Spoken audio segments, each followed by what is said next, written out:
క్రీస్తునందున్న ప్రియులకు ప్రేమతో వందనాలు తెలియజేస్తున్నాను.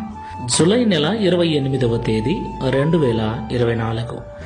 ఈరోజు దేవుడు మనకు చేస్తున్న వాగ్దానం ఏమిటనగా యెషయా గ్రంథము 44వ అధ్యాయము 3వ వచనం. నేను దప్పిగలవాని మీద నీళ్లను, ఎండిన భూమి మీద ప్రవాహ జలములను కుమ్మరించెదను. ఆమేన్. నా ప్రియమైన సహోదరి సహోదరులారా, మనమారాధిస్తున్న దేవుడు సర్వశక్తిమంతుడని, సర్వాధికారి అని, ఎలాంటి అసాధ్యమైన కార్యములనైనా సుసాధ్యము చేయగల సమర్థుడని మనకు బాగా తెలుసు.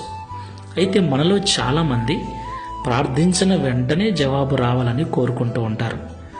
మరికొంతమంది అలా జరగకపోవటం వల్ల దేవుణ్ణి విడిచి లోకములోను పాపములోను పడిపోయిన వారు కూడా లేకపోలేదు.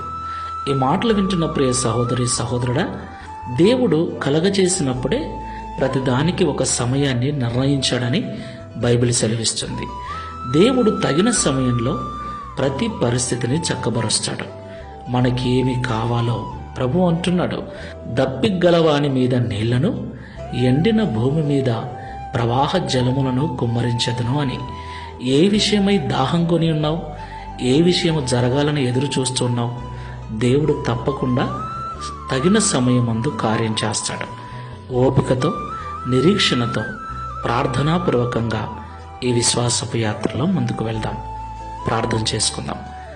సర్వశక్తిమంతుడా, సర్వాధికారమైన యేసయ్య, మీకు స్తోత్రాలు. ఇంతవరకు మాతో మీరు మాట్లాడి మమ్మల్ని బలపరిచిన ప్రతి మాటను బట్టి స్తోత్రాలు. నిజమేనయ్యా, ప్రార్థించిన వెంటనే జవాబు రావాలని ఆశపడుతున్నాం. ప్రార్థిస్తున్నా కూడా ఎందుకు జవాబు రాలేదని దిగులు చేస్తున్నాం. మరికొన్నిసార్లు ప్రార్థించటమే మానేస్తూ ఉన్నాం. అది తప్పు అని, ప్రతిదానికి ఒక సమయాన్ని మీరు ముందే నిర్ణయించారని, ఆ సమయము వచ్చినప్పుడు ఎంతమంది అడ్డగించినా, ఎన్ని భయంకరమైన పరిస్థితులు ఎదురైనా స్థితిని మారుస్తారని, మా ప్రార్థనకు జవాబునిస్తారని మాతో సూటిగా మాట్లాడినందుకు స్తోత్రాలు.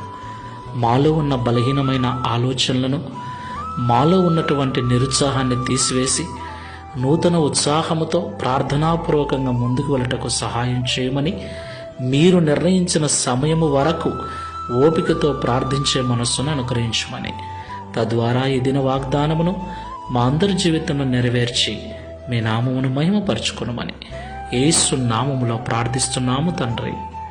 Amen. Praise the Lord. God bless you.